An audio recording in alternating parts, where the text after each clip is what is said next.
This girl is the only daughter in the family, and she has 4 older brothers. Every single one of them absolutely dotes on their little sister. But before this, she was still a pitiful child whom no one loved. Her mother had been a courtesan and died in a foreign land. So she had always lived with her drunkard uncle in the slums. But her uncle was also a gambler who owed a huge debt. To repay it, he often forced the little girl to go out and sell flowers. Today, the creditors came with a group of men to collect what he owed. But the girl's family didn't even have a single valuable thing. With no other choice, the creditor decided to chop off one of the uncle's fingers as a lesson. Just then, Tia ran out trying to stop them. And the moment the uncle saw Tia, the thought of having her pay off his debt came to mind. He told the creditor that she was so pretty, she must be worth several times the amount. Hearing that, Tia was terrified. She immediately ran to her uncle and begged him, saying she would work even harder to sell flowers. But her uncle didn't care about Tia's life at all and told her to hurry up and go with them. The creditor grabbed Tia's hand and strode forward. Tia desperately called for her uncle, but he remained unmoved. Tia knew in her heart that if she went with the creditors, nothing good would come of it. So she bit the creditor's hand. The creditor cried out in pain and viciously threw Tia to the ground. The man clenched his fist. At first, I only planned to take you away, but now it looks like you need to be taught a lesson. Tia tried to run, but when she had just been thrown down, she had twisted her ankle. Her ankle hurt terribly, even more than when her uncle beat her. Just as the man was about to hit Tia, a cloaked man appeared in front of her. "Take your hand off her." The creditor looked over and saw it was just some reckless young man. The young man frowned and cast fire magic, burning the man's arm. "Disappear from my sight right now." Seeing that the man was a mage, the creditor fled in disgrace. Then another blond man walked up from behind. "Brother Gerald, weren't we supposed to quietly bring our little sister home?" Lucian looked like he didn't care. "No one died, so I was already being merciful." The blond man could only shake his head helplessly. He crouched down and comforted Tia. "Don't be afraid. What you just saw was only magic." Tia was a little surprised, but even more confused about why they had saved her. The blond man told Tia, "I'm your second brother, Joel, and he's your 4th brother, Lucian. There are still 2 more brothers at home waiting for you." Tia couldn't believe it. "You must have the wrong person. My uncle said he's my only family. I can't possibly have brothers." Joel smiled warmly. "Your name is Lestia. You have gray eyes and creamy white hair. You are the little sister we've been searching for. Come home with us." She had lived with her uncle in the slums for 11 years. Her uncle had tried to sell the girl to the creditors to pay off his debt, but the 2 brothers who had long been searching for her stopped it from happening. Her second brother approached her with a smile and then snapped his fingers, casting magic on her. Her soaking wet clothes instantly dried. Tia was surprised. Was that magic too? Second brother Joel said that he could control wind, while 4th brother could control fire. Just then, a carriage pulled up in front of them. Second brother continued, "We'll explain everything in detail after we get home." He held out his hand to Tia, who looked somewhat at a loss, but she still took his hand. Second brother pulled Tia up from the ground and suddenly found it strange. Wasn't Tia already 11? Why was she so light? Second brother held Tia by both shoulders, but the pain made Tia cry out. He froze at once.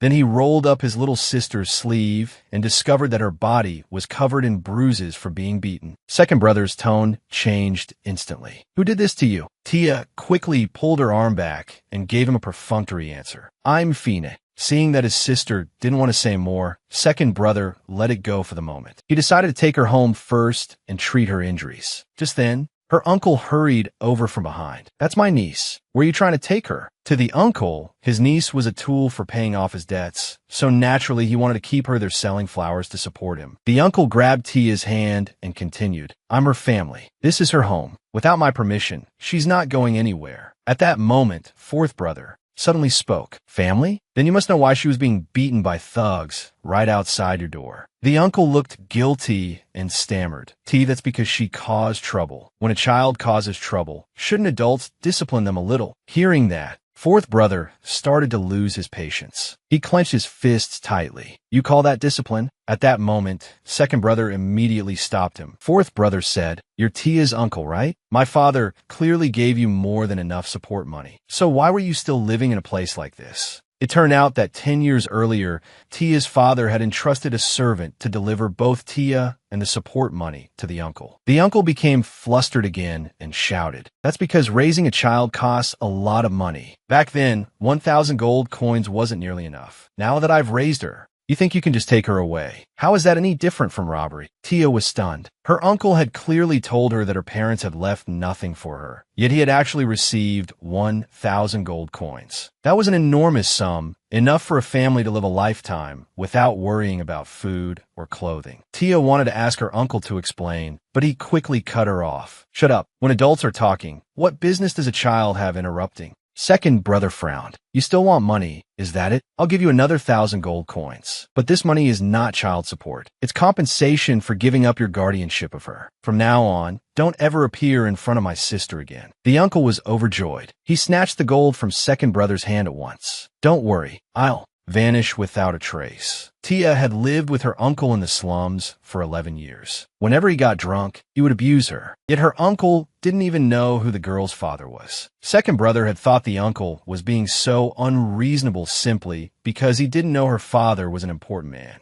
At this point, fourth brother stepped forward with a look of contempt and explained, her father was the former Duke of Borchester. The uncle was shocked. The Borchester ducal family was famous to everyone. That was because the Borchester family had produced many outstanding mages generation after generation. Fourth brother used fire magic to warn the uncle not to entertain any foolish ideas. Then he fired at the wall behind him. "This is your first warning and your last." Terrified by the magic, the uncle ran away with his tail between his legs. After that, Tia and the two brothers boarded the carriage home. But on the way back, Tia noticed that her clothes were filthy. If she dirted the seat, would she get scolded? But that thought was quickly interrupted by second brother. "Tia, what's wrong? Did you forget to bring something? Even if you did forget something, don't worry. We can buy it again for you." Her brothers were being so kind to her. The only time she had ever been treated with even a hint of warmth was when her uncle occasionally smiled at her while drunk. If she really was their biological sister, why had they only come to find her now? Tia wanted to ask her brothers this question, but she was too shy, and her voice was so soft that it was cut off by fourth brother. Fourth brother asked Tia whether she had read the newspapers recently. Then he held one up. "There are reports about our family in here. It's better if you read it yourself than hear it from us." Fourth brother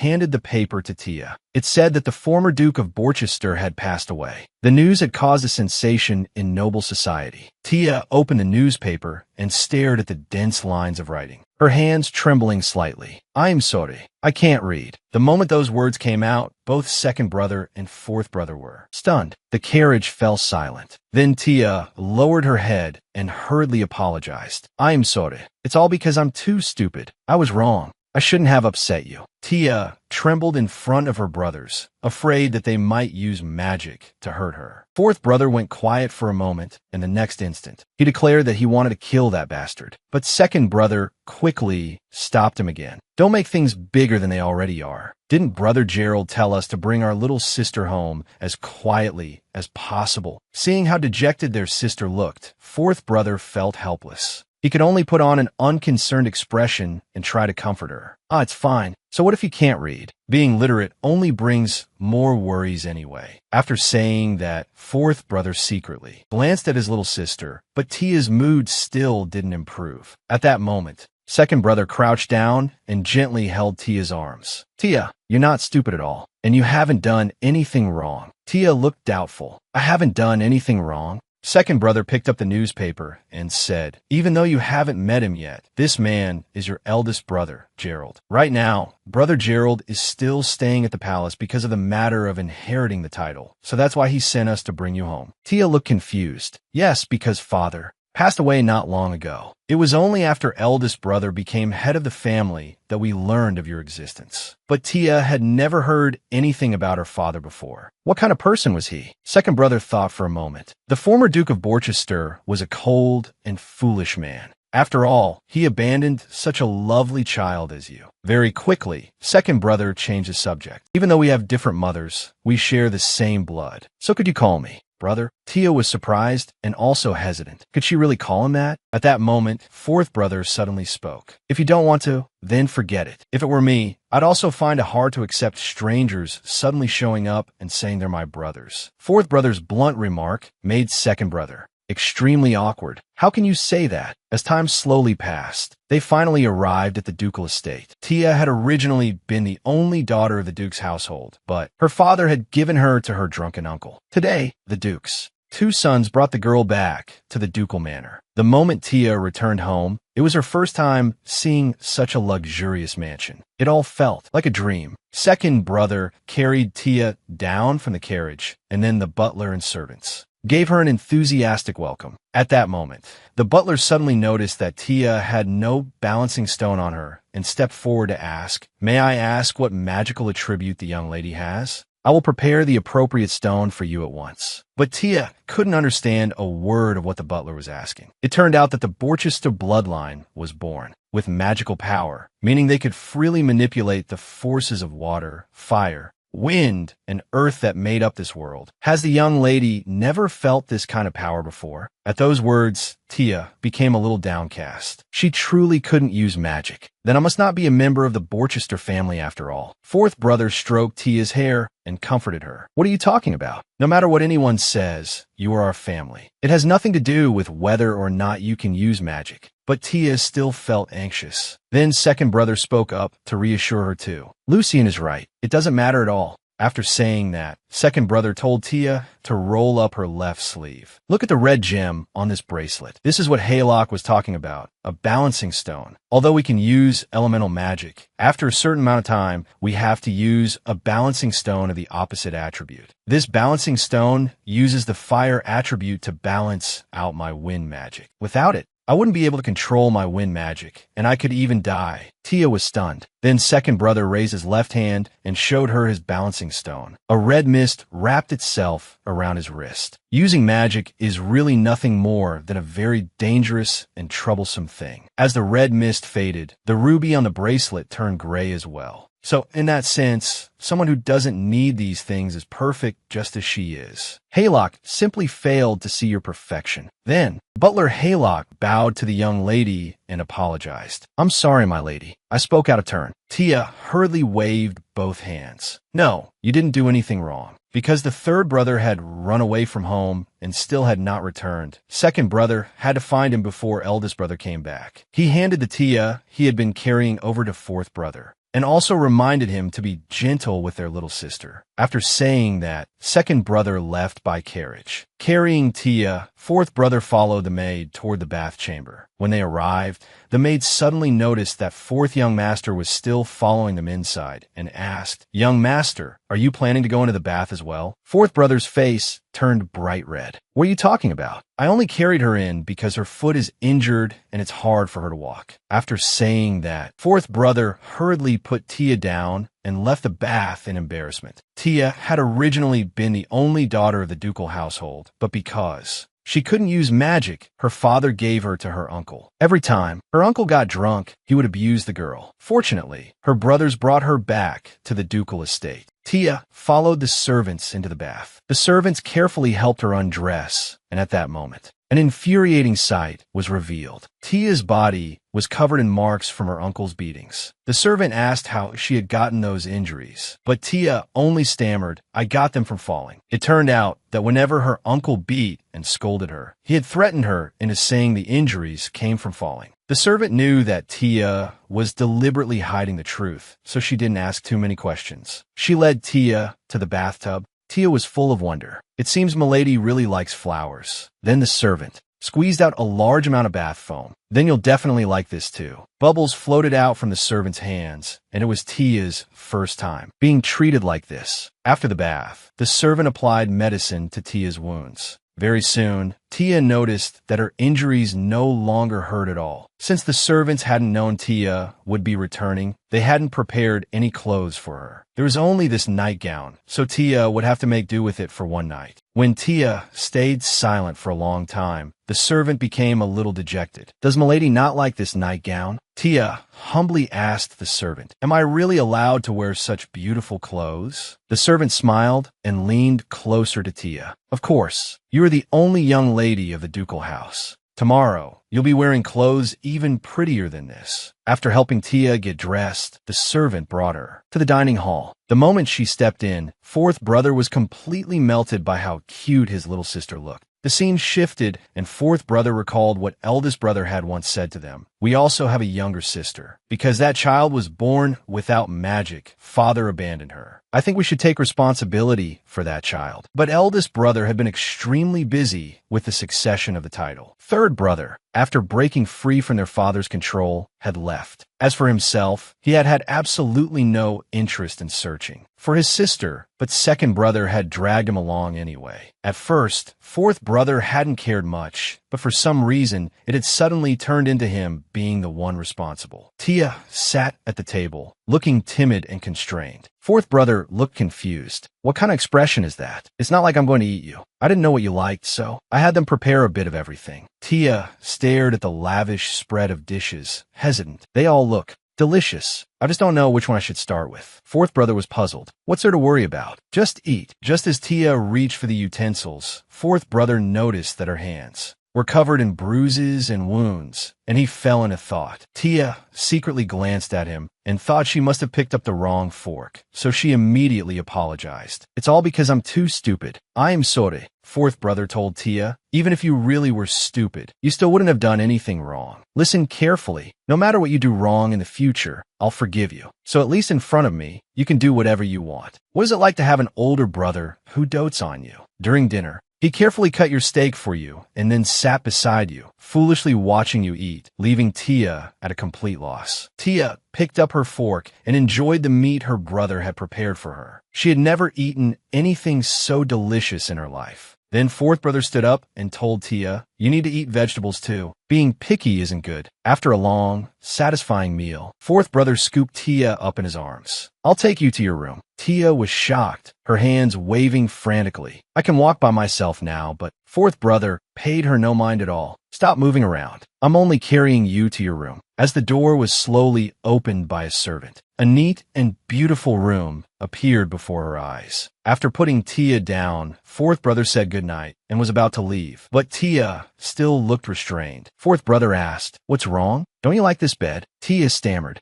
"Am I allowed to sleep on the bed?" That left fourth brother bewildered. "If not on the bed, then where would you sleep?" It turned out that for the past 11 years, Tia had been sleeping on straw while her uncle slept on the bed. Tia asked fourth brother again for confirmation. "Even though I'm not the owner of the room, I can still sleep on the bed?" Fourth brother spread out his left hand. "Of course, this is your room. Everything here was prepared for you." Then, without another word, fourth brother picked Tia up again. "If I don't do this, you won't get on the bed at all, right?" The moment he lifted Tia, fourth brother asked, "Don't you hate your uncle? Tell me, do you want him to disappear?" He looked deadly serious, thinking to himself that as long as she said the word, he would make that bastard disappear for good. But Tia's answer truly surprised him. "Although, I often think my uncle is awful. He's the only person I could rely on. Before I was 5 years old, before he started drinking, he was actually very kind to me. I only hope that in the future my uncle can quit drinking and then live happily." Fourth brother coughed awkwardly. "You really are too kind." As drowsiness washed over her, Tia started to feel sleepy. She gently closed her eyes. Fourth brother picked up the blanket and was just about to tuck her in, but Tia told him, "Thank you. You don't have to do that." Because Tia had been afraid of the dark since she was little and didn't dare sleep alone at night. Fourth brother stretched out his left hand and a dazzling light burst forth from his palm. Then, countless glowing butterflies appeared before her, fluttering through the air. The whole room was lit by their glow, and Tia was stunned by the sight. "This is light made by magic. Even if you touch it, it won't burn you." One butterfly landed on Tia's finger. "How magical. It's so beautiful."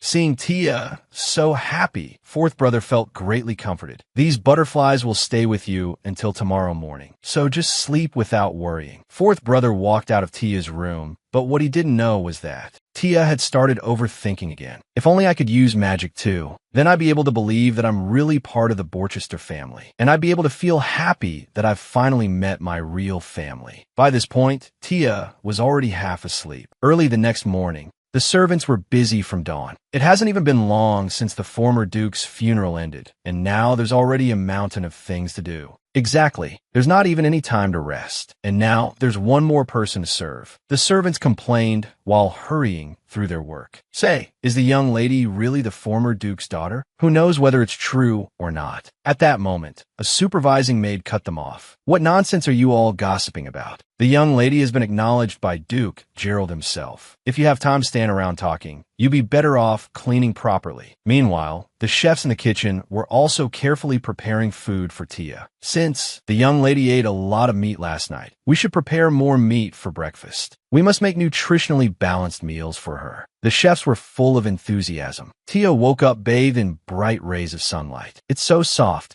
After waking up, Tia was still a little worried. Am I really allowed to use the things here? She stood up and looked around the room. She carefully admired the famous paintings on the wall. Even this sofa is soft. I love it. And this desk. Just as Tia was about to pick up a book, she remembered that she couldn't read, and a feeling of inferiority rose in her. Just then, a servant came to Tia's room to help her wash up and then lead her to breakfast. A rich breakfast was laid out on the table, but Tia didn't start eating for a long time. It turned out she wanted to dine with fourth brother, but he had already finished breakfast very early. He was probably doing sword training by now. Tia could only eat by herself. How lovable can a kind girl be? Tia's actions can answer that. Tia had originally lived in a place where she could barely even afford food. But then one day, two older brothers she had never met before brought Tia back to the ducal estate, and from then on, she began living the life of a noble young lady. The servants of the ducal house busied themselves constantly for the newly arrived young lady, bathing Tia, cleaning her room, and cooking for her. Tia felt extremely unaccustomed to this kind of pampered life and a little guilty. She had clearly never helped any of them,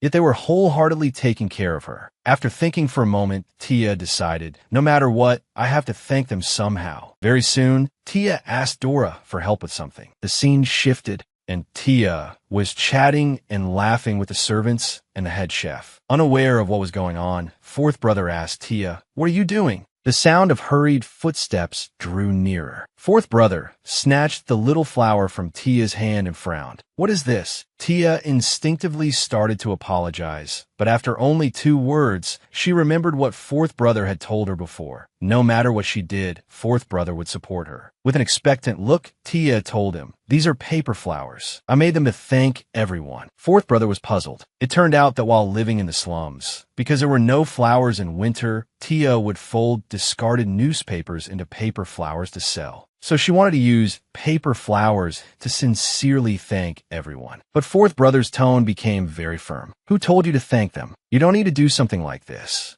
Seeing that the situation was bad, the maid beside Tia quickly stepped forward to apologize. "I'm very sorry, young Master Lucian. I should have stopped Milady." Tia immediately cut Dora off. "I wanted to do this myself. It was my own choice." Fourth brother was still a little shocked. Tia's gaze was very firm. "Last night, young master was the one who said I could do whatever I wanted. I want to thank the people who helped me. I'm just doing what I ought to do, aren't I?" Fourth brother looked utterly disbelieving. Was this really the little girl from last night? Tia reached out to take back the paper flower. "I had actually made one for you too, young master. But if you don't like it, then just throw it away." The moment he heard that, fourth brother immediately pulled his hand back. "Who said I didn't like it? I was just asking. You can do whatever you want." Fourth brother happily pinned the paper flower to his chest. Very soon, Dora suggested that fourth brother and Tia have a simple cup of tea together. "Come with me to the study." The servants behind them were full of admiration. Did you all see that? Just now, young master actually couldn't say a word in front of Milady. Exactly. I never would have thought the young lady, who looks so soft and delicate, could actually be this bold. By accident, Tia activated the magic of an interpreter, a power strong enough to make the earth shake violently. Just now, Fourth brother had brought Tia to the study. He had only meant to have some tea there, but the sheer number of books in the study left Tia amazed. She looked exactly like someone who had never seen the world before, gazing around curiously. Fourth brother could only go prepare tea first, telling his little sister to look around as she pleased. Anyway, this study belongs to our family. Even if you tore all the books up and folded them into paper flowers, it wouldn't matter. Tia's face turned bright red, and she insisted that she would never do such a thing. Tia walked to the second floor. It was her first time seeing so many books. If only I could read too. Just as Tia was feeling down,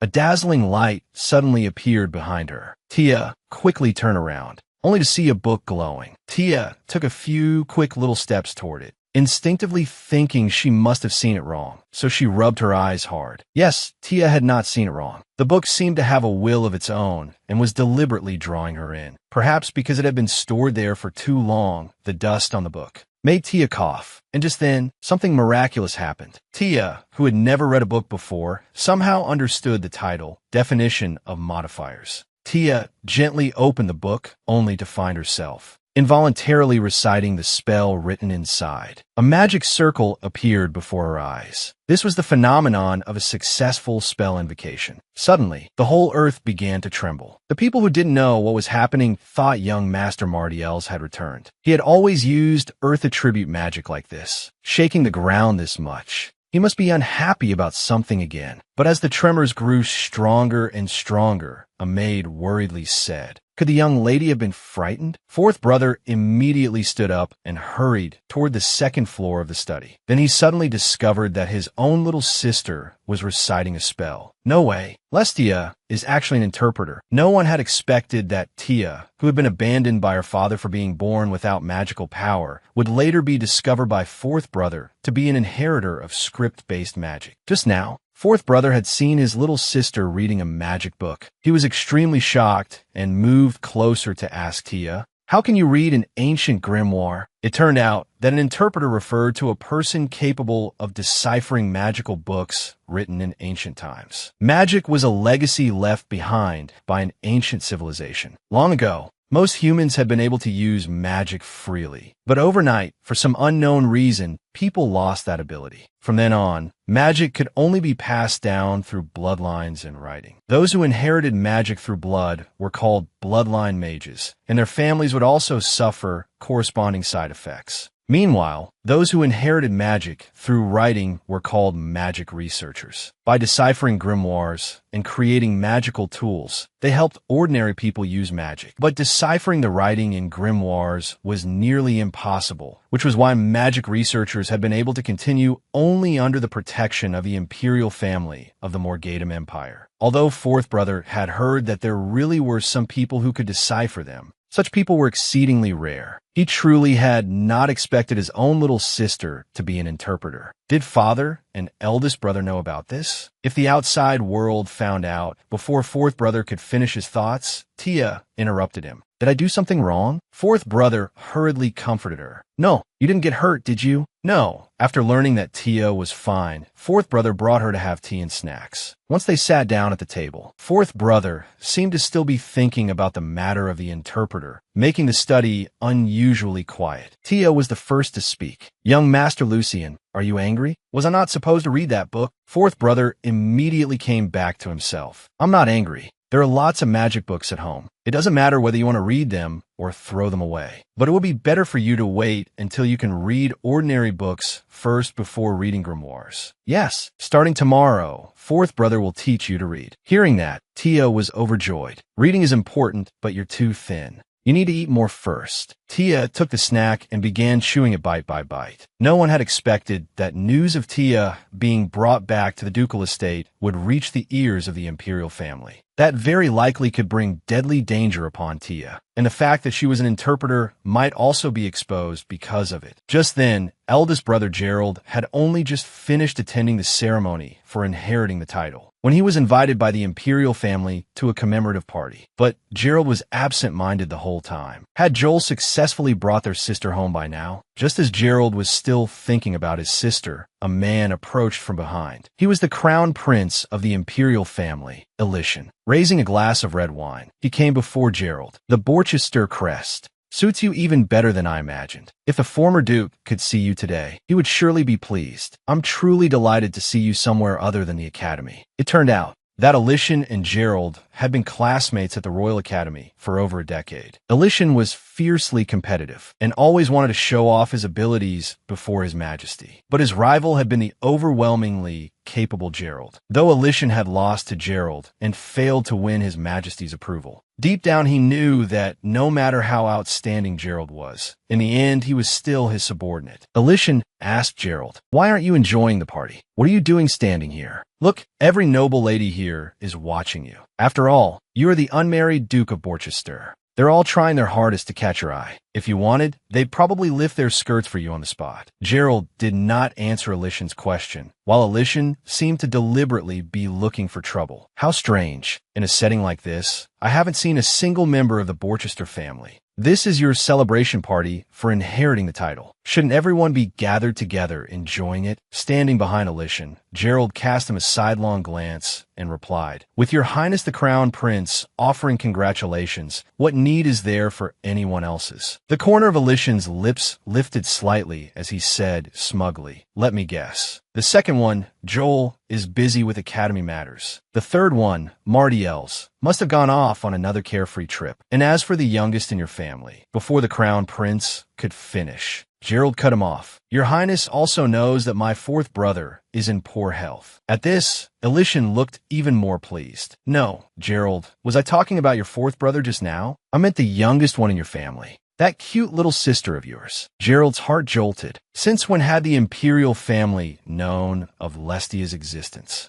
Could it be that they even knew she was an interpreter? If Tia's identity as an interpreter were exposed, she would become a tool of the imperial family. As long as an interpreter existed, ordinary people could wield magic. The imperial family could strengthen its magical legions and gain victory in war. Gerald understood that all too well, but to serve a scum like Elysian was utterly revolting. A man who had just compared him to a horse and now treated him like a hunting dog was not someone worth serving. But the problem now was that the balancing stone was the Borchester family's fatal weakness, his younger brothers. It was a choice they had made, so no matter what, they had to obtain the magic core from the royal family. Even under the Crown Prince's oppressive authority, Big Brother Gerald showed no fear at all. He went straight up to Elysian. "Your Highness the Crown Prince, you really do have a lot on your mind. But under my leadership, the Borchester family will only keep getting better." The Crown Prince burst into laughter. "Is that so? Then I'll be watching closely." The tension between the two only grew stronger, and I was also looking forward to seeing the future empire your Highness the Crown Prince intends to build. Meanwhile, the party was still as lively as ever. Then the scene shifted.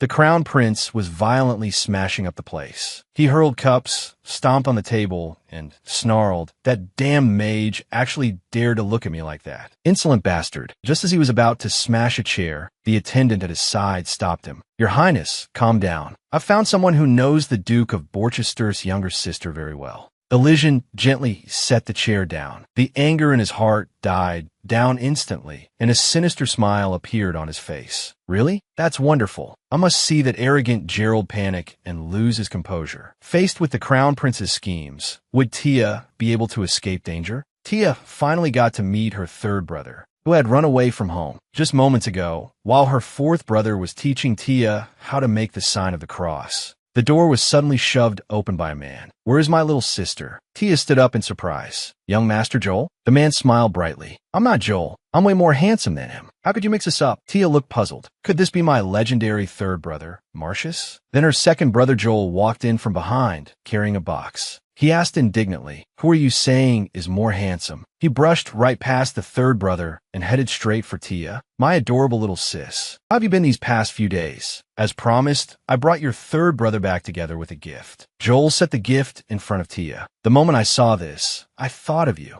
Joel took out the gift, a pink rabbit plush. Then Joel slowly poked his head out from beside it. "Look, don't its eyes look a lot like yours?" Tia was overjoyed. She hugged the rabbit plush with one arm. "It's so cute. Can I really keep it?" Joel crouched down and gently said, "It's not like I could give this to Lucian, right?" Hearing that, Tia couldn't help picturing her fourth brother in a funny scene. "Then I'll accept it. Thank you, young Master Joel. As long as you like it." Joel still couldn't resist mocking their third brother. Compared to an older brother who ran away from home and came back empty-handed, of course the one who brought you a present is more handsome, right? The third brother was furious. Joel, didn't you hear? Tia didn't call you brother. She called you young Master Joel. The third brother ignored the second brother completely, walked past him, pulled out a chair, and sat down in front of Tia. He said gently, I never imagined I'd have a little sister. Your name is Lady, right? Tia looked bewildered. My name is Lestia. The third brother's face turned red. I don't care. From now on, I'm calling you Lady. Hearing that nickname, it surfaced in his mind as though it were fate itself. Their fourth brother, sitting by the desk, bluntly said it was sickening. The next moment, the third brother suddenly lifted Tia up and spun her around in the air. Tia had seen children her own age play like this with their fathers before. She had envied them so much back then. She never thought she would one day be lifted high like this too. Young Master Marcius, I'm getting dizzy. Please put me down. But her sister-obsessed third brother seemed completely carried away and kept spinning despite her plea. You're calling me young Master Marcius? That's not right. Lily, say it with me. Big brother Marcius. You still haven't heard Lady call you two brothers, have you?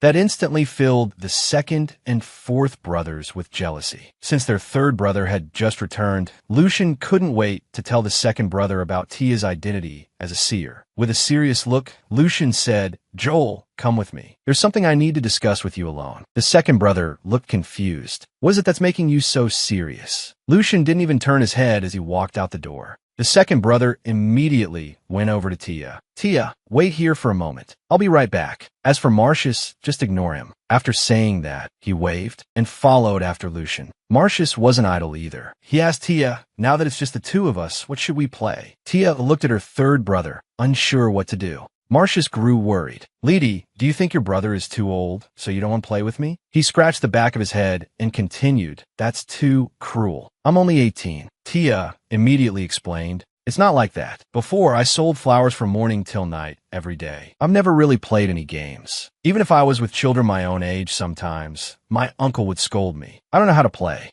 After hearing Tia's explanation, her third brother finally understood just how pitiful his little sister had been. Then what did you usually do at home? Didn't you play with Lucian either? Tia replied, oh right. Big brother Lucian taught me the Empire's common language. Her third brother was quite surprised, but that's not a game. Tia hurriedly explained, but I thought it was very interesting. Her third brother sighed helplessly. Good heavens, you're afraid people won't know you're a child of the Borchester family, aren't you? Did you do anything else? Don't tell me that's all. Tia thought for a moment. I read books, and I took walks in the garden. Her third brother smiled. Walks are good. So that means you've never left the house? Marcius had always been the type who couldn't stay cooped up at home, yet his little sister had to stay in that boring house all day long. Unable to help himself, he pulled Tia into his arms. Those useless brothers of yours. Because of them, you never got to have any fun. Gerald's a perfectionist, Joel's a model student, and Lucian is cold and boring. Your third brother has lived in this closed-off house for 18 years, and I've realized something very profound. People of our family can simply enjoy life. And if I'm the only one enjoying life, then I won't be contributing to the family at all. Resting both hands on Tia's shoulders, he said, all right, let your third brother teach you how to truly enjoy life. Not every child from a wealthy family had a perfect childhood. Although they were the young masters of the Borchester family, they could only live on the northwestern estate. In Joel's childhood, there was barely any memory of their father because he was always busy. Their mother, due to poor health, often left the children at the estate and went alone to the warm south to recover. Because of that, the three young masters were all basically raised by their nanny. Then one day, their mother returned, pale-faced, holding Lucian in her arms. Seeing that, the second brother became jealous. He himself had never been held by their mother, yet Lucian had her all to himself. So Joel angrily ran back to his room. At first, Joel was deeply jealous of Lucian, but he understood that such jealousy meant nothing in front of their ailing mother. As the days passed, their mother's illness worsened, yet their father had never truly cherished her. He didn't even attend her funeral. Their mother's only last wish was for the three older brothers to take good care of their younger brother. Lestia was the child born in the year their mother died. She was the reason their mother spent her final days in loneliness and misery. But Tia had lived a life completely different from theirs. The moment Joel first saw her, he knew she was innocent. Lucian told Joel that the child could read grimoires, and Joel was shocked. Gerald hadn't told him, but he must have already known that Tia was a seer. No matter what Tia's identity was, it didn't matter. She was still their sister. Before Big Brother comes back, let's work on becoming a little closer to her, Joel said, placing a hand on their fourth brother's shoulder. Come on, she's been waiting for us a long time. But when the two of them returned to the room, all they found inside was a little waterfall. Joel froze in shock. Had Marcius taken her out to play? What kind of experience would it be for a girl who had lived in the slums for 11 years to arrive in the most prosperous city? Just now, the third brother had secretly taken his little sister out of the ducal house behind everyone's backs. But by the time they set out, it was already getting late in the afternoon. If they kept going like this, it would be dark soon. The fourth brother said they would have to take a shortcut. There's a road that can get us there quickly. The moment he said that, the carriage leapt toward a cliff. Tia was terrified inside the carriage. Good heavens, there wasn't even a road there. Soon, the fourth brother told Tia, "We'll just make one." From the opposite cliff, a huge amount of earth surged out and rapidly formed a road. Tia stared in shock at the strange phenomenon. How did a road suddenly appear? Then she turned and realized that it was all her brother's magic. With a loud thud, the carriage landed safely. As time passed, they finally arrived in the bustling district. This was the most prosperous street in the capital. Her freedom-loving third brother couldn't help sighing. Even the air feels different here. Tia, on the other hand, seemed a little reserved. She curiously looked around. The colorful shops all around her felt unfamiliar. Yet she didn't look especially happy. Lowering his head, her third brother asked, "Lady, don't you like it here? Should we go somewhere else?" Tia looked at him. "No, I'm just worried about you, big brother." He was a little surprised. He had run away from home so many times and never once had any family member said something like that to him. Yet this little thing was actually saying she was worried about him. Tia hesitated, but still said it. "Big brother, just now, to get here quickly, you used a lot of magic. Is that really okay? I've heard using magic can be dangerous." The third brother was ecstatic, practically sprouting hearts. Lily is really worried about her big brother. When Joel had gone looking for him after he ran away, he had told him they had brought their half-sister home. At first he had thought she was just some dull, annoying little pet, but she turned out to be the first family member who sincerely cared about him. He felt delighted inside. So this was what it was like to have a little sister. He put a hand on her shoulder and cheerfully said, "It's nothing. Don't worry. I was born to enjoy life." Pointing at the earring on his ear, he added, "This is enough." Then he took Tia shopping. There was nothing happier than going shopping with a brother who doted on his little sister. Tia merely glanced at the jewelry in a jewelry shop, and her third brother thought he understood at once. "Lady, go inside and pick whatever jewelry you like." Little did he know, Tia had only looked at the shop sign for a little longer because it was new to her. Even so, her brother pulled her right into the store. He put a ruby crown on Tia's head, and her whole bearing rose several levels at once. He even deliberately told the clerk, "Wrap this one up too." And this one. In the blink of an eye, the third brother was covered in all kinds of jewelry. The shop owner hurriedly praised him. "Young master, you have excellent taste. One look and I can tell you're someone who knows quality." Tia quickly tried to stop her third brother. "Big brother, I don't need these accessories." Her third brother looked puzzled. "What's wrong? You don't like them?" Tia cautiously glanced at the owner. Her third brother thought Tia simply didn't think much of the shop. The owner, meanwhile, was practically in tears, thinking that the fat deal already in his mouth was about to fly away. Tia hurriedly answered, "No, that's not it. They're all beautiful, and I do like them." Before she could finish, her third brother cut her off. "Then it's settled. Wrap all of them for me." Very soon, the owner brought out the bill. Only then did the third brother remember that Joel had taken all his money. The owner thought for a moment. Judging from his clothing, he was obviously some noble family's young master, and the shine of the earring he wore showed it was extremely valuable. When a noble goes out, why bother carrying heavy money? You only need to write a note in your family's name, and we'll come collect the payment ourselves. The third brother refused immediately after hearing that. "No, I'm buying a gift for my little sister. If I used a family name, wouldn't that ruin the meaning of it?" The owner was terribly disappointed, while Tia felt the complete opposite. She let out a sigh of relief. Luckily, Big Brother didn't bring money. Otherwise, he really would have spent a huge amount on all this stuff I don't even need. Then the third brother suddenly had an idea about a great solution. He took off his earring and told the owner, "You trade in gemstones, so I don't need to tell you what this is worth, do I?" The owner was startled. and stared fixedly at the gleaming golden earring. The third brother wasn't offering it as a direct exchange, but as collateral. Once he had money, he would come back and redeem it. Tia strongly objected inside the moment she heard this. Big brother Marcius, you can't use that. What she didn't realize was that it was a magic neutralizing stone. If her third brother lost his neutralizing stone, it meant he could be hit by magical backlash at any time. As the third young master of a ducal house, buying things without bringing money, Marcius had no choice but to use his own magic neutralizing stone as collateral. He told Tia he would earn the money back very soon, so she shouldn't worry about him suffering magical backlash. Come with me, little sister. I know a place that's both fun and a great way to make money. Using the magic neutralizing stone as security, Marcius even borrowed a little money from the owner. Then the scene changed, and Tia arrived at an incredibly noisy place. It turned out to be a place where winning a game could make you rich, while losing could leave you with nothing. Tia was filled with regret. She really shouldn't have come to a place like this. Her third brother pointed ahead. "Lady, let's play that game."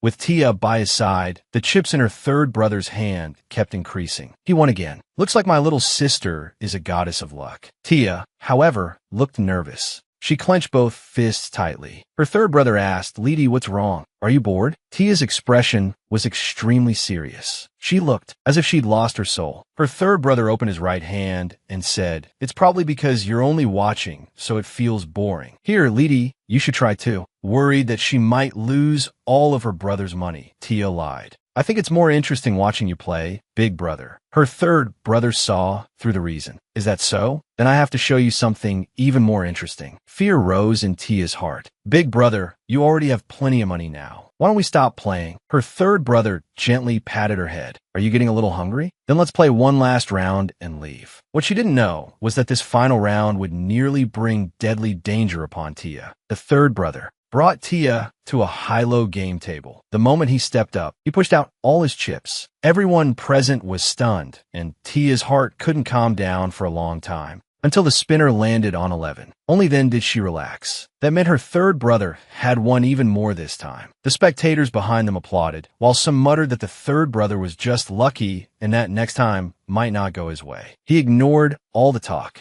Instead, he looked at his little sister. "Lady, this time you throw it." Tia quickly turned and asked, "Big brother, if I lose, all this money will be gone, right?" He was brimming with confidence. "That's right. So now it's time for the goddess of luck to step in. We only won this much thanks to you." Tia grew even more nervous and kept trying to persuade him. But just then, someone announced, "If no throw is made within 10 seconds, it will count as a forfeit." The third brother set the dice in front of Tia. "If you don't throw now, we won't even get the chance to try." Left with no choice, Tia could only steel herself and do it. Tia squeezed her eyes shut and silently prayed, "Please." As the dice rolled through the air and landed on the table, it was 12. Her third brother immediately scooped Tia up and spun her around. "Lady, you're amazing. As expected of my little sister, you have luck just as good as mine." Tia also showed a relieved smile. Very soon, her brother brought Tia to the drinks counter and told her to stay there obediently and drink something while he went to exchange all the chips for money. Looking at the ice cream before her, Tia was full of curiosity. It looked just like clouds in the sky. Suddenly, someone dressed in black appeared behind Tia, and just as expected, Tia was kidnapped. She was abducted by two masked men. Just moments ago, her third brother had proudly been carrying a heavy sack of gold coins,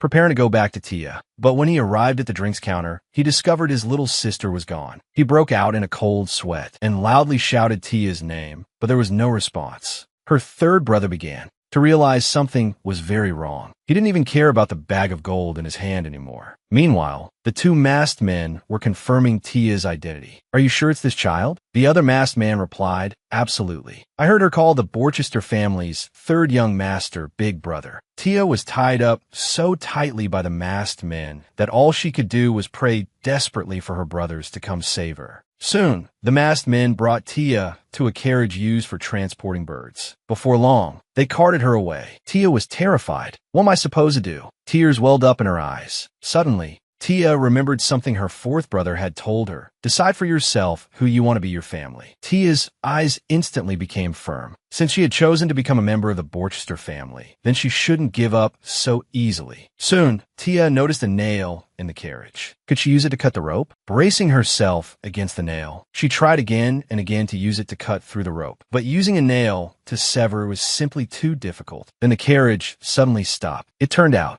that Tia's brothers had blocked the carriage. One of the men angrily asked the third brother, "What do you want?" The second brother said gravely, "We want to see what's inside the carriage." It's Big Brother Joel's voice. Tia was overjoyed. Meanwhile, the third brother had gone right up to the carriage and kept knocking on it. "Leedy, are you in there?" But Tia couldn't answer him at all in her current state. All she could make were muffled whimpers. With the flapping wings and chirping of the birds added in, Tia's cries for help were completely drowned out. It simply wasn't enough for her third brother outside to hear. The second brother tried to reason with the two men. "We only need one look inside the carriage." But the men reacted fiercely. "These are all pet birds being delivered to the palace. Even if you're nobles, you can't just tamper with royal property. That would be rebellion." That infuriated the third brother. "Don't go around throwing accusations like that. We just want to take a look. And besides, around the gambling house, yours was the only carriage there." It turned out that after Tia disappeared, the second and fourth brothers had also arrived at the gambling house and immediately sent out the Borchester ducal household search team.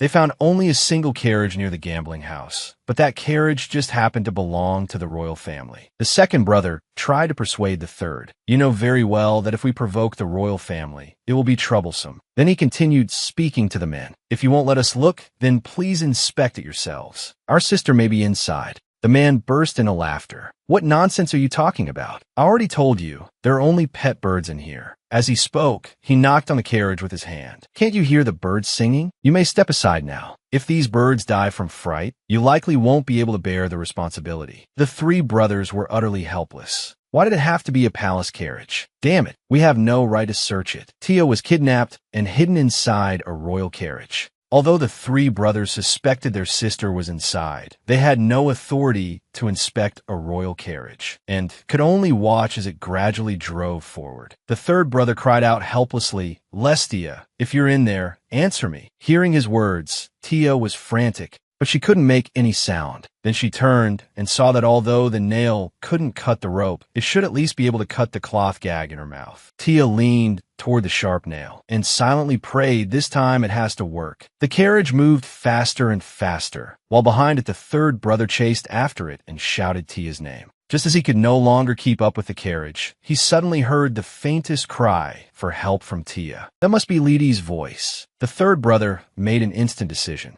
He used earth magic, and soil instantly rose from the flat ground, lifting the carriage right up. As the carriage broke apart, the birds flew out. Tia fell out too and coughed twice. When she opened her eyes, a glowing butterfly appeared before her. It was her fourth brother's butterfly. How had it gotten here? Then she saw her fourth brother running over from the distance. He quickly helped Tia to her feet. "Are you all right?" Tia was aggrieved to the point of tears. Her fourth brother hurried to comfort her. "You were frightened, weren't you? It's all right now." Tia showed a relieved smile. "I'm really happy that you came to save me." But the matter wasn't over yet. At that moment, the three brothers could no longer suppress the fury in their hearts. The fourth brother clenched his fists. "The wound on my little sister's face and the trauma in her heart, I will make you repay it 100-fold. The three brothers attacked one after another. "How dare you treat my sister like this?" The two criminals were beaten until they couldn't fight back. But soon, the fourth brother made the other two stop. "As long as they're still alive,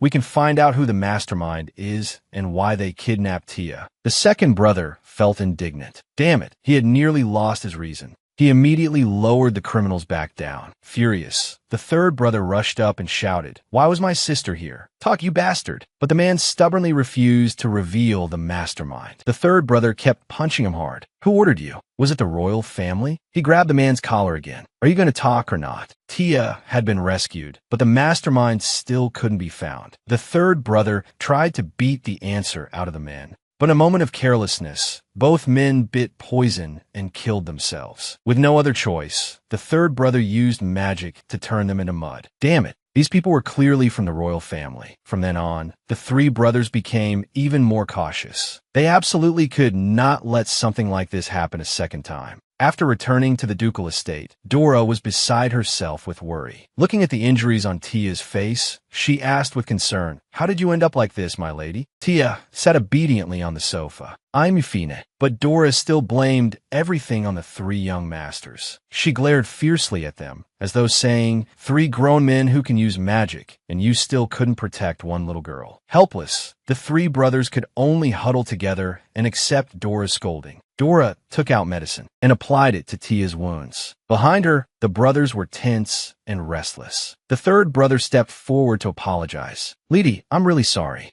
It's all Big Brother's fault. I shouldn't have left you there alone." He raised his head and repeatedly banged it against the sofa. "I caused this to happen to you. I deserve to be punished." Dora wore an expression that said that was only natural. Tia stretched out her little hand to stop him. The third brother thought his little sister had forgiven him and asked with a bright smile, "Lady, did you stop me because you were worried I'd hurt myself?" "No. I was worried you'd break the sofa armrest." The third brother was embarrassed beyond words, so it had all been wishful thinking on his part. The second and fourth brothers couldn't help laughing. Very soon, one sentence from Dora drove all the young masters out. "Young masters, please step outside first. I still need to check whether the young lady has any other injuries." Bang! The door shut tightly. The second brother sternly criticized the third. "You shouldn't have taken Tia outside so casually, much less brought a child like her to a gambling house. It was far too dangerous." The third brother explained to Joel, "That's not it. That gambling house is very safe. Not only is it run cleanly, only people whose identities have been verified can enter." Patting his chest, he said firmly, "Why would I ever take my own little sister to a dangerous place?"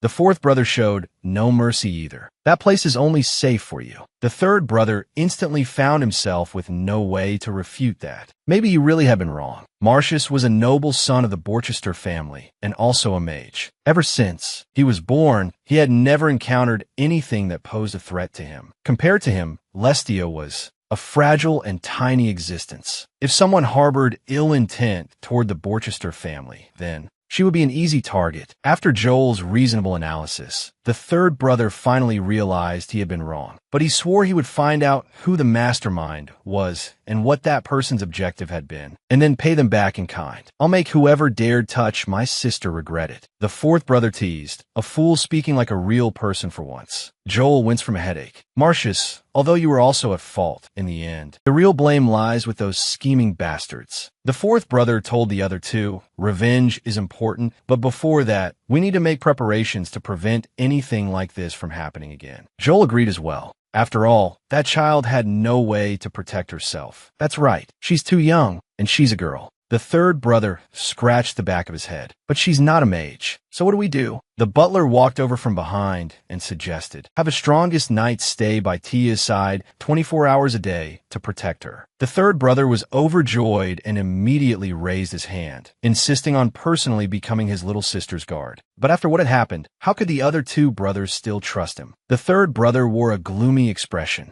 The second brother proposed choosing Tia's guard from their household's own night order. "After all, we can't stay by her side all the time." Unable to decide, Joel asked the fourth brother, "Who do you think would be the most suitable knight?" The third brother also agreed to let the fourth brother decide. "You spar with the knights every day, so you should know who the strongest is." The fourth brother showed a proud expression. "Is there any knight in the Borchester family who isn't strong?" The third brother happily moved closer. "That's great. It's in a long time since us brothers gathered together like this." Joel, meanwhile, said he needed to get in touch with their eldest brother. The fourth brother replied matter-of-factly, "What do you mean a long time?" "This is the first time." The three chatted and laughed together at the side, and seeing such a harmonious scene, the butler also showed a relieved smile. Becoming Lestia's personal knight was something every knight dreamed of. In order to choose the strongest knight to protect Tia, the fourth brother specially came to the training grounds.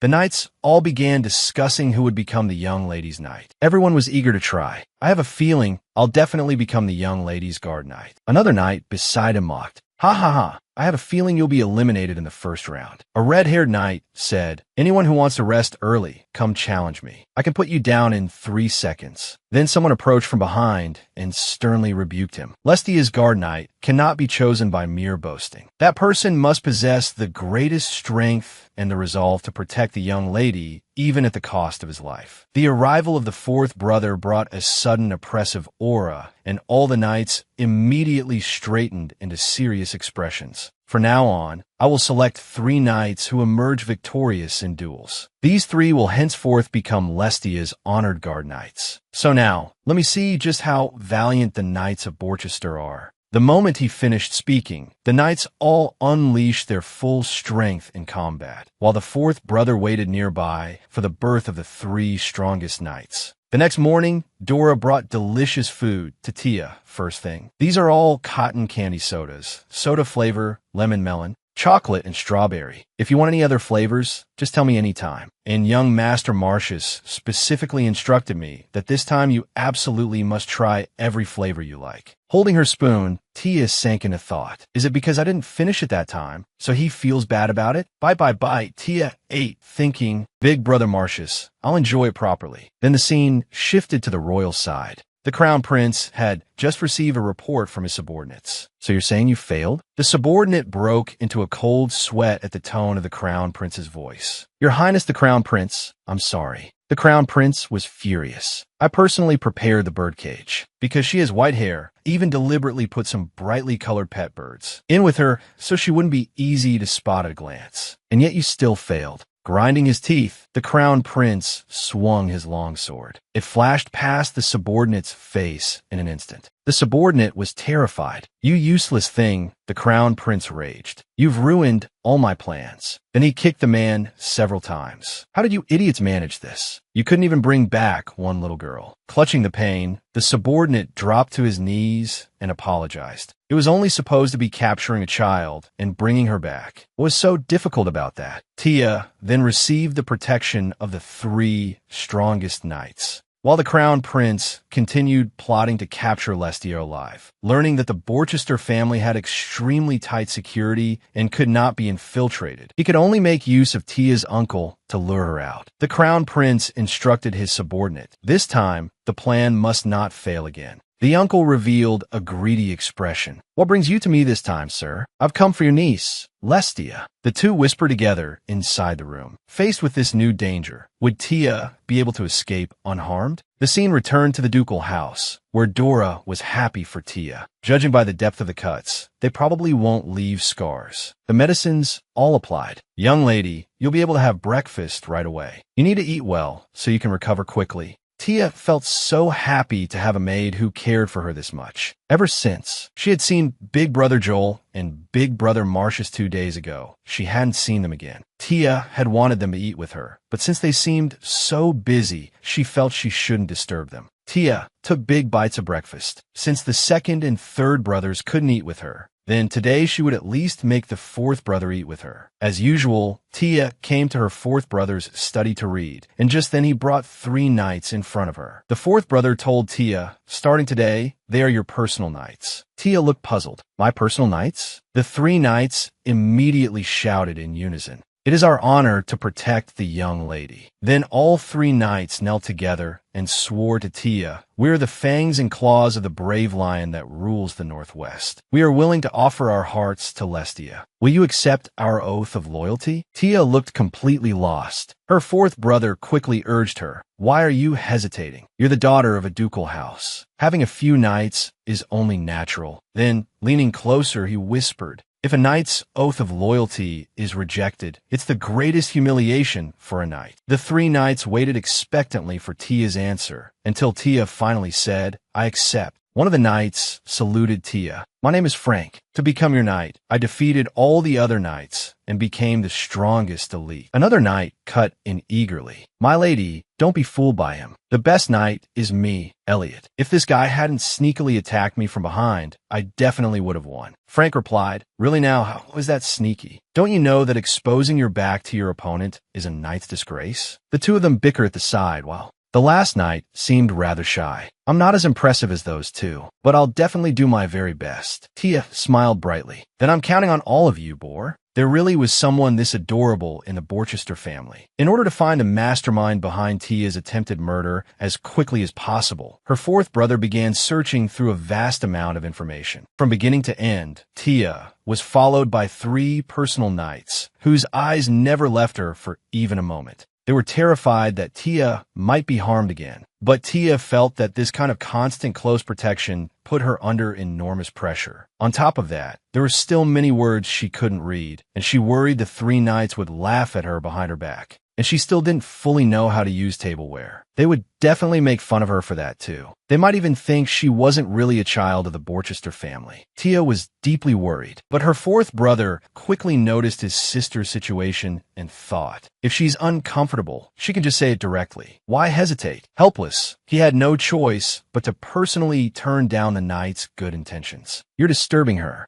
Wait until she actually needs you before appearing. But it was obvious the 3 knights had already become utterly devoted to his little sister, so fourth brother had to glare at them in command. Only then did the knights leave in sorrow. Fourth brother recalled the scene when he had saved Tia. In order to silence those 2 men, someone had actually used magic to kill them. As for bloodline magic families, there were only 5. The first was the Borchester family, who had to use mana-neutralizing stones. The second was the Lonani family, who consumed their own life force to cast healing magic. The third was the Lockvit family, born with magic eyes that could see the truth, but who would go blind at a young age. The fourth was the Winradrast family, who could create swords with magic powerful enough to cut through anything, but whose minds would eventually be destroyed, turning them into madmen. And the fifth was the Graylian family, who could foresee the future, but spent more than half their lives asleep in dreams. Fourth brother began to suspect the royal family. Once the bloodline mages were ruled out, only magic researchers remained. In that case, the Morgadum royal family was indeed the most suspicious. Aside from bloodline magic, most magic passed down through grimoires was under their control. They had studied all kinds of grimoires, so they could certainly create magical tools with overwhelming destructive power. Most importantly, if the royal family knew Tia was a revealer, then they would have even more reason to target her. After all, that ability could easily decipher grimoires. How could the royal family possibly let Tia go so easily? Second brother and third brother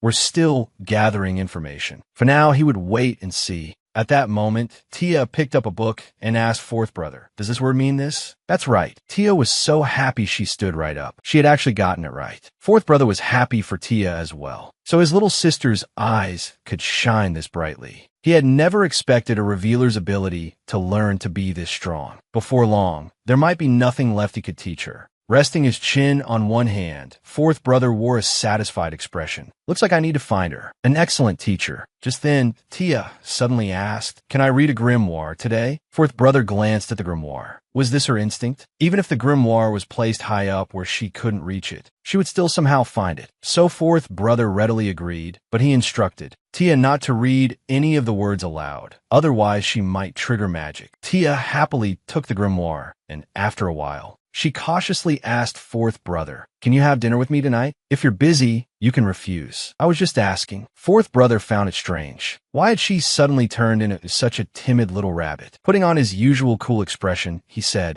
"Honestly, what's there to be shy about? We'll eat together tonight." After learning that fourth brother had agreed, Tia happily returned to her book. Just then, the butler hurried over to fourth brother. "Young master, there's a visitor outside asking for Mississippi." Fourth brother was puzzled and asked who it was. The butler grimly told him, "That man says he's Mrs. Uncle." So the family had sent Tia's uncle to the Borchester estate to harm Tia, and the moment Tia heard that her uncle had come to see her, the book slipped from her hands. Her whole body trembled uncontrollably. Fourth brother immediately told the butler to throw the uncle out, but the butler said, "I've tried many times already, but he insists there's something he must personally give Mississippi. He says it's a keepsake left behind by her mother." Fourth brother said there was no need for Tia to meet him. Just take it from him. But Tia quickly interrupted him. "No, I want to see my uncle." Fourth brother was confused. "Why do you insist on seeing that piece of trash? Is it because of your mother's keepsake? I already said I'd get it back for you." Tia replied that she wanted to tell him herself. not to come looking for her ever again. Helpless, fourth brother could only go with Tia. As long as he stayed by his sister's side himself, nothing should happen. The moment they entered the drawing room, the uncle greeted her enthusiastically. "My dear niece, hello. It's been such a long time." But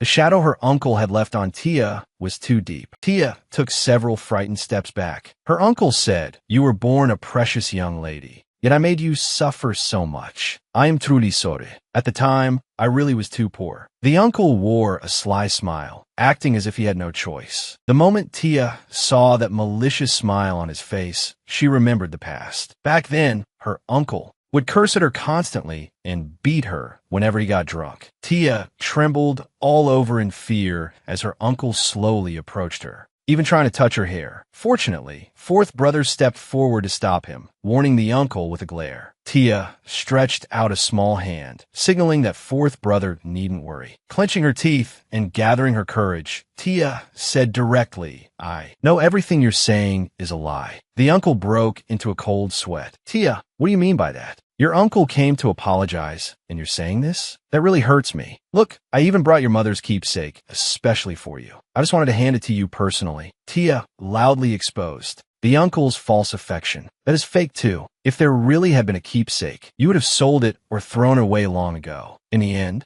Tia simply knew her uncle too well. Seeing himself exposed on someone else's turf, the uncle could only keep pretending not to understand. "I was going to bring it to you once you'd grown up. Now the time has come." Tia firmly refused him. "I don't need it. Please take it away." The uncle helplessly pleaded with Tia, "I've recently started working. Take this, and from now on, let's get along, all right? We're family, after all." Tia hesitated slightly, but then remembered the scene of being mercilessly abandoned by him. That made her certain that everything from her uncle was fake. "Please don't appear before me again in the future. I won't treat you as family anymore either, because that day, you sold me." Her uncle flew into a rage and shouted, "You little brat, don't get so arrogant." The moment he spoke, the three knights' arrows were already at his throat. Breaking into a cold sweat, he said, "Fine, I understand. Then at least take this." But fourth brother directly ordered the knights to throw him out. Seeing his plan was about to fail, the uncle suddenly hurled the box toward Tia. In midair, the box instantly released a large amount of poison. The moment he saw it, fourth brother immediately shielded Tia. Fourth brother entered a berserk state, his own fire magic blazing violently around him. In order to save him, Tia tried to use the grimoire's power, but an uninformed knight stopped her. Tia quickly explained to the knight. At last, the knight picked Tia up in one motion so she could more easily reach the grimoire. Tia hurried back to where everyone else had taken shelter and asked the butler to give her the mana-neutralizing stone, saying she needed to deliver it herself. She said she could save young Master Lishan, but the butler knew full well that Miss had no magic. How could he stand by and watch her go to her death? The butler's attitude was extremely firm.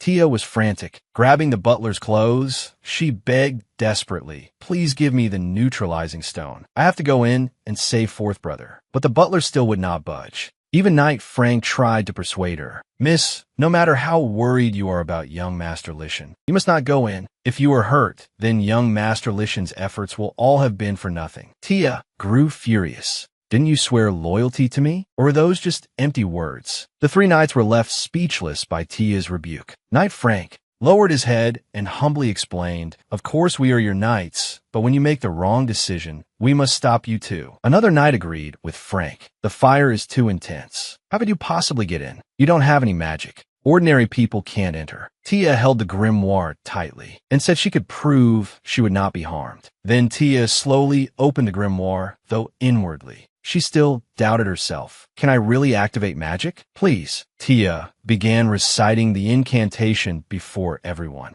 As the spell neared completion, a complex magic circle began to appear before her eyes. In the next second, dazzling white light burst from beneath her feet. Everyone was stunned by what Miss had done. My heavens, didn't Miss say she couldn't use magic? With a flash, a blue magic circle appeared centered on Tia. The butler knew at once. This definitely was not the Borchester family's elemental magic. From that moment on, he knew there was no need for more words. The butler finally relaxed, wearing a relieved expression. This was revealer magic. This child absolutely was a Borchester. Tia reached out a small hand and took the ring the butler gave her. At the same time, Fourth brother's condition was very bad. The purple poison had evolved into a cyan poison under the influence of fire magic. On top of that, his flames had already spread to the bookshelves. He believed it wouldn't be long before he left this world. Fourth brother started to feel unimaginably exhausted. Though he had imagined countless ways of dying when he was young, he had never expected to die by Lishan's hand. His strength finally ran out.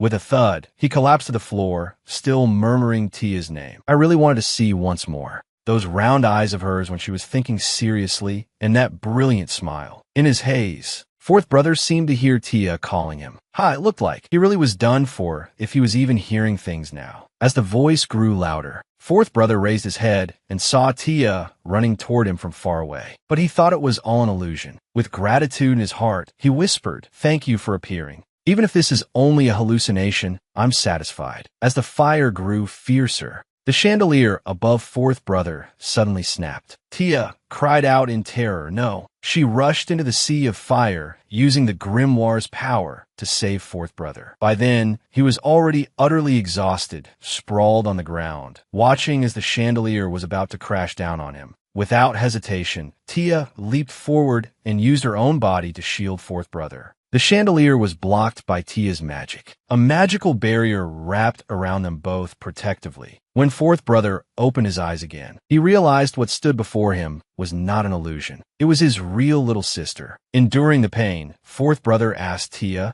"How did you get in here?" Before she could answer, he noticed the grimoire in her arms. Tia immediately put the mana-neutralizing stone ring on him. Very quickly, the backlash from his own magic began to weaken. Though he was deeply moved that Tia had saved him, he was still angry at how reckless she had been. "Idiot, how could you charge straight into a fire? Who let you in here? What are those Gar Knights even doing?" Tia immediately shouted back, "It's not their fault. I insisted on coming in. Didn't you tell me before that I could choose for myself where I want to go?" Fourth brother scolded her. "That still doesn't mean you can rush into a blaze." Tia stood firm. "As long as you're in danger, my choice will always be the same." Fourth brother froze for a moment. He had never imagined that a sister he'd only known for a few days would already love him this much. A thunderclap rang out in the sky, and a torrential downpour began at once. The great fire outside the house was gradually extinguished. The butler also breathed a sigh of relief. Tia successfully led fourth brother out of the drawing room. "It seems to be raining. That's wonderful." But fourth brother quickly realized there was something strange about the rain. Yes, this was eldest brother Gerald's magic. Gerald slowly walked up to Tia, wearing a cold expression. "So you're Alestia." Another deafening roll of thunder sounded overhead. Tia clasped her hands together and politely answered him, but Gerald said nothing more and simply turned to leave. The other two followed him outside. Dora and the maids were relieved that the two of them had made it out safely, while the butler was called aside by Gerald for a private conversation. Tia secretly glanced in the butler's direction. She had a vague sense of foreboding and heard that the butler had already told eldest brother everything that had happened. Tia blamed herself terribly. This had all happened because of her and her uncle. Gerald asked everyone, "Where is that uncle now?" Knight Frank told him, "Because of the fire just now, everything was in chaos. I only focused on getting Miss out, so that uncle disappeared." The three knights apologized to Gerald in unison. Gerald remained cold and composed. "So he escaped, is that it?" Gerald walked up to Tia and, with a grave expression, told her, "I am not a merciful man. I remove anything that threatens this family. That is my way." His eyes lowered slightly as he continued, "But this time, I will give you the choice. You tell me how your uncle should be punished." Tia glanced at fourth brother, whose body was covered in wounds, and firmly told eldest brother, "Uncle must be punished. I will never forgive him." Tia's uncle had failed to frame Tia, and instead dragged fourth brother into it. For behavior like that, Tia would never forgive him. She asked Gerald to make sure her uncle was severely punished. "Back then, Uncle sold me, and now he nearly got Brother Lishan killed." Tia said she would not protect him, just because he was family. Gerald respected Tia's choice and immediately ordered the knights to search everywhere for her uncle. Meanwhile, Tia's uncle had not yet escaped the territory of the Borchester estate, avoiding the roads on purpose. He hid in the forest and tried to flee. He even complained that Tia had actually dared to be so arrogant and glare at him. No matter what, he had raised Tia for 10 years. But the moment he thought about having completed his mission, He burst into delighted laughter. Now he only needed to go back and collect the money. He recalled his conversation with someone from the royal family. Back then, he had told a royal servant that Tia could not use magic, and in return he had received a pile of gold coins. Then the royal servant had proposed one more condition.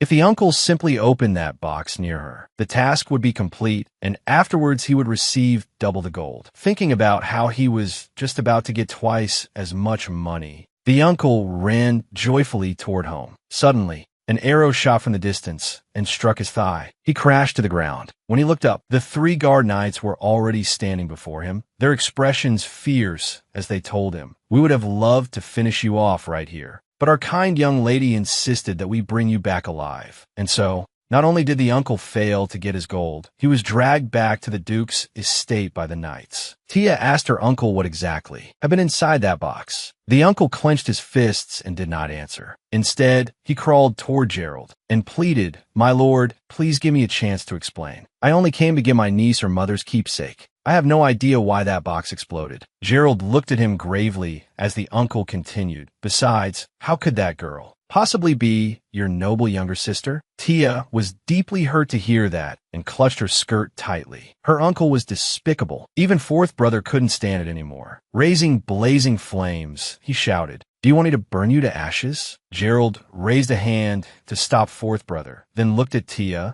as if telling him this should be left to their sister. After all, it was her own matter. Tia immediately asked Knight Frank, "How do Borchester knights usually deal with liars?" Frank, barely containing himself, told Tia, "Liars, of course, are thoroughly dealt with until they tell the truth." Tia hardened her heart. "Then let my uncle experience it properly." In the next second, a knight grabbed the uncle by the collar and slammed him to the ground. Tia couldn't bear to watch and stopped him. "Frank, that's enough." The uncle hurriedly apologized. "Tia, I was wrong." Tia asked him, "Do you know what you did wrong?" The uncle coughed twice and slowly climbed back up. "Everything was my fault from beginning to end. I shouldn't have beaten you before. I shouldn't have made you sell flowers in winter either. But that wasn't what Tia meant. That's not what I'm asking. I only want you to tell me about the box." Yet the uncle did not want to reveal the one behind it all, because he knew that once he confessed who the mastermind was, not only would he lose the doubled gold, he would also lose the royal family as a source of money. A knight grabbed his clothes and raised a fist in warning. Terrified, the uncle hurriedly began spilling everything. That box was, before he could finish, he suddenly began vomiting violently. His body swayed from side to side in agony. Worried, Tia stepped forward to check on him, but fourth brother covered her eyes with his hand. Tia's uncle had been silenced by the royal family. Just as he was about to reveal the mastermind, magic from the Royal Research Institute reduced him to ashes. Tia anxiously asked fourth brother, "What happened to uncle?" By the time fourth brother removed his hand, her uncle had vanished without a trace. That night, second brother and third brother also heard what had happened and returned to the duke's estate. The moment third brother got back, he started clamoring to see Tia, but fourth brother told him not to shout. Tia was already resting. Third brother immediately asked fourth brother, was Liddy badly frightened? Fourth brother wore a look of disgust. Maybe he should never have told third brother. Tia was here at all. Third brother curiously asked fourth brother, "What exactly happened?" "I heard the ducal residence was burned. Weren't you at home? Then why did the house end up like that?" Eldest brother Gerald suddenly appeared behind fourth brother and answered third brother, "Matthews, I don't think you're in any position to blame Lishan. I also heard you took Lestia to a casino." Third brother tried to explain, but eldest brother cut him off. "I already said having one reckless person in this family is enough. Are you planning to spoil our sister too?" Gerald mercilessly rebuked Matthews, which made third brother furious. He angrily shot back, "How am I spoiling her? At the very least, Liddy has the right to play freely." Gerald coldly replied, "What do you mean freely? That's indulgence." Third brother continued arguing with Gerald. "You're just like father, rigid and stubborn. I already know what happened today." Tia witnessed her uncle ending up like that with her own eyes, and you handed Borchester authority to an 11-year-old child and made her decide how to punish her own uncle. You just want to turn our sister into someone as cruel as you, don't you? Eldest brother slowly walked down the stairs and asked in return, "And what's wrong with that? The only person here who refuses to wield Borchester power is you, Matthews." The more third brother listened, the angrier he became. "Does being a Borchester mean Everyone has to live in exactly the same way. I've had enough. I hate you. With that, third brother turned and left at once. Even second brother couldn't agree with eldest brother's methods. I think it would be better to let Tia slowly learn how to use Borchester authority. As for that, uncle, you could have left it entirely to me. Gerald was silent for a while. In any case, as long as she is a member of the Borchester family, she must adapt as quickly as possible to things like commanding subordinates. The three brothers came to the meeting room to exchange information and investigate the mastermind. After quarreling fiercely with eldest brother, third brother left the drawing room sulking. Gerald said that the magic that had killed the uncle really was something developed by the royal family. The Academy's record showed that it was a type of magic used to completely eliminate a person alive in order to prevent secrets from leaking. Second brother also suspected that the mastermind was the royal family. Based on the information Matthews had brought back, the pet bird in the carriage had indeed been ordered by the crown prince. But because it involved the royal family, Gerald told everyone these were still only suspicions. There was no concrete evidence. For now, this should not offend the royal family. Meanwhile, fourth brother was extremely worried about Tia's safety. Her ability was enough to make the royal family watch her like hungry wolves. Brother, what do you plan to do? Gerald proposed sending Tia back to the Northwestern Territory first thing tomorrow morning, then continuing their investigation into the royal family. Joel agreed with eldest brother's idea, and the meeting came to an end. The next day, fourth brother discovered third brother pacing back and forth outside Tia's room, too afraid to go in. Fourth brother asked, "Didn't you come to see Tia? Why aren't you going in?" Startled by the sudden voice, third brother said in shame that he simply felt too embarrassed to face Tia. Even though I argued with eldest brother, I actually know he was right. The way I do things really is nothing like a Borchester. Maybe I really am just a brother who will only lead Lydia astray. Fourth brother quickly comforted him. I actually think your silly side isn't bad. Every time, you make me think of something new. Maybe, to her, a free-spirited brother like you is the best kind of brother. Third brother was deeply comforted. Suddenly, a knock came from inside the room. Hugging her pink rabbit, Tia curiously asked, "Who is it?" In the next second, fourth brother pushed both the door and third brother into the room together. Third brother hurriedly patted Tia on the head. "Lydia, it's all right. You don't need to take it to heart. He's always been that rigid." When Gerald heard third brother bad-mouthing him, he was extremely displeased and turned around, clearly about to argue with him. Joel saw things were going south and immediately stepped in front of third brother protectively. "Big brother, where are you going so early in the morning? I thought you were coming to the territory with us." Gerald stared fixedly at Matthias and said nothing in reply to Joel. The hallway fell unusually silent, as if a battle were about to break out. Fortunately, the butler spoke first. "It's like this, Your Grace. His Imperial Highness the Crown Prince has invited the Duke to breakfast." Joel clenched his fists and asked angrily, "Do you really have to go?" Gerald answered helplessly, "We may not have proof, but we should at least give him a warning." After saying that, Big Brother turned and left. Third brother scoffed. "Look at that guy. He really is cold and heartless. Isn't he, Liddy? Don't you think Big Brother can be unbelievably frustrating?" Joel quickly tried to stop him. "Matthias, don't say things like that about Big Brother in front of Tia." Tia was a little stunned, but seeing third brother's expression, she couldn't help finding it funny. Just then, Tia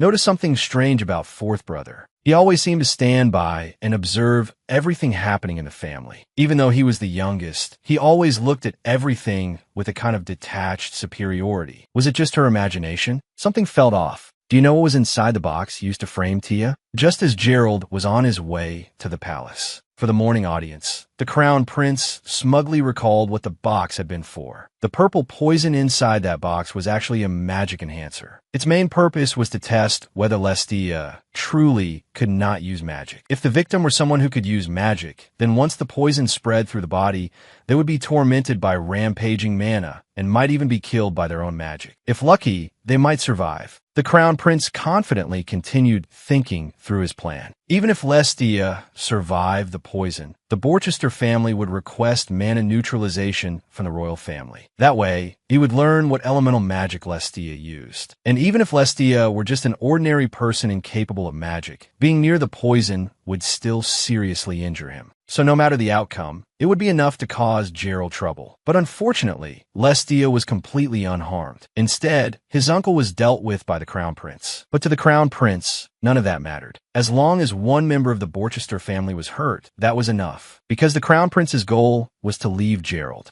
Angry yet powerless, the Crown Prince sneered. I really want to see what Gerald's proud face looks like, twisted with hatred. Little did he know that this would invite Gerald's brutal retaliation. Gerald had said he would give the Crown Prince a warning. So how exactly would the cold and distant Gerald warn him? To everyone's surprise, Gerald was actually prepared to strike hard for Tia's sake. Just now, Gerald had arrived at the Crown Prince's breakfast banquet, and his purpose this time was to give the Crown Prince a warning. After Gerald finished the usual formalities, the Crown Prince noticed that Gerald seemed to be in far better shape than expected. So he feigned concern and asked, I heard the entire Borchester ducal estate burned down. You must be deeply troubled. Gerald still wore his usual cold expression as he answered, It was only a house. What is there to be troubled about? Gerald's reply nearly infuriated the Crown Prince to death. Both of his schemes had failed to make Gerald look distressed. It seemed he would not get to see that miserable expression today, after all. Pretending to remain calm, the Crown Prince invited Gerald to take his seat. The moment Gerald sat down, he happened to notice an empty birdcage hanging on the other side, with no bird inside. The Crown Prince smirked inwardly, seeming to think he had finally found something that could make Gerald angry, yet helpless. Excitedly, he told Gerald, I originally intended to put a pet in that cage, but there was an accident during transport, so it's still empty for now. Still, sooner or later, I'll put something inside. Only then did Gerald fully understand. At first, he had merely suspected the Crown Prince was behind the attempt on his little sister's life. But from those loaded words, he was now certain. Gerald clenched his fist. In the next instant, the flowers and plants around them withered on the spot. Clearly, this was Gerald's water magic. The Crown Prince turned his head, saw the abnormal scene around him, and flew into a rage. He sprang to his feet and shouted, Duke Borchester, what are you doing? Gerald replied without changing expression. The scent of the flowers was simply too strong. It was interfering with my meal. The Crown Prince was furious, yet dared not speak. His fists clenched tightly as he trembled. I will send your highness a new pet bird and a gardener as compensation. Gerald slowly walked toward the Crown Prince and warned him, Today, I simply failed to control my magic very well. I ask for your highness's understanding. In the next second, Gerald deliberately tore off his own magic suppressor. Your Highness, don't forget whose hands your life rests in. The Crown Prince broke out in a cold sweat and sat upright like an obedient child. Gerald only needed a few words of intimidation, and that would have been enough. Yet Gerald lightly raised a finger, and the moisture in the Crown Prince's body began draining away as if from an open tap. The Crown Prince's breathing grew faster and faster. He wanted to loudly order the guards to seize Gerald, but after only 3 words, Gerald lifted the spell. The dignified Crown Prince could not even handle a single member of the Borchester family. If word of this got out, the other nobles would surely mock him. Thinking of that, the Crown Prince could only slam the table in helpless fury, while Gerald strode out of the palace with ease. Tia gazed excitedly out the window. It was her first time seeing the endless sea. Third brother pouted and asked impatiently, Is the sea really that interesting? Is it more fun than playing with your brother? Clearly, third brother was a little jealous. But at that moment, Tia was far too stirred up to calm down. Her heart was pounding so fast she barely heard what third brother was saying. So this is the sea up close. It's amazing. This is incredible. Third brother was heartbroken when he heard that. He had thought his little sister would say that playing with him was more fun, but instead, the sea had completely stolen her attention. Even Joel couldn't help laughing at third brother's behavior. Unlike third brother, Joel's way of doing things was entirely different. He simply accepted that. Tia liked the sea and even took out some cookies so she could snack while admiring the view. Third brother immediately accused Joel of being shameless for trying to win their sister over with food. Joel told him, It's just that our ways of getting her attention are different. Tia seemed not to hear the 2 brothers bickering at all. Not only was she eating with great enjoyment, she was still staring at the sea with complete focus. But even more surprising was young Master Lucian. He sat quietly by himself, not saying a single word. He had always worried that Tia might run into more danger, but now that Gerald had returned, There should have been no need for him to concern himself with her anymore. Yet for some reason, he still couldn't help paying attention to her. Lost in thought, fourth brother stared at Tia with a strange look in his eyes, making Tia feel very puzzled. Fourth brother quickly turned his head away and pretended nothing had happened. Then he told Tia, "There's no need to rush to look at the sea now. Once we reach Borchester territory, you'll see so much of it you'll get tired of it. Borchester's main city sits on cliffs by the sea, so you can clearly see the ocean even from your room." Tia was both surprised and excited. Then third brother added, "That's right, Liddy. Summer's almost here. Once it gets hot, let's all go play by the sea together. I'll definitely make sure you have the time of your life." Tia was delighted, but her two brothers were speechless. "You say you're taking our sister to the beach? I only hope you don't cause trouble." Third brother looked indignant, saying that damages my reputation as an older brother. Fourth brother immediately cut in. "You actually have a reputation?" Third brother was practically furious. "Honestly, Lucien, why are you like this too?" And just like that, the three brothers began another round of bickering. Tia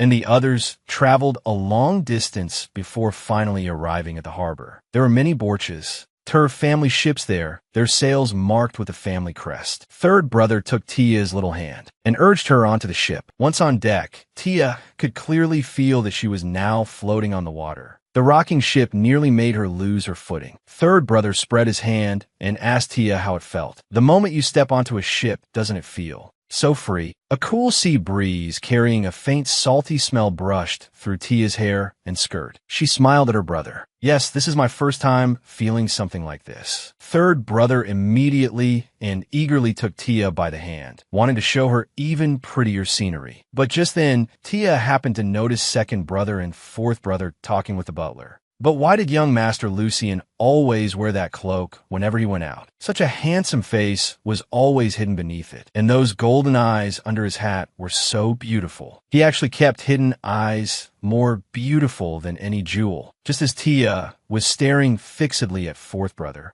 Lucien turned back and glanced at her. Tia hurriedly turned her head away. She thought to herself, "I made eye contact with fourth brother again. Why do I keep staring at him?" The more Tia thought about it, the redder her face became. Just then, third brother suddenly sensed a change in the surroundings and quickly shielded Tia with his arm. Leaning against third brother's chest, Tia was at a loss. Even the people around them suddenly stopped moving. It turned out that Gerald had arrived. Third brother looked disgusted. "Who would have thought Big Brother would get here even faster than I expected? And he's ruined the mood, too."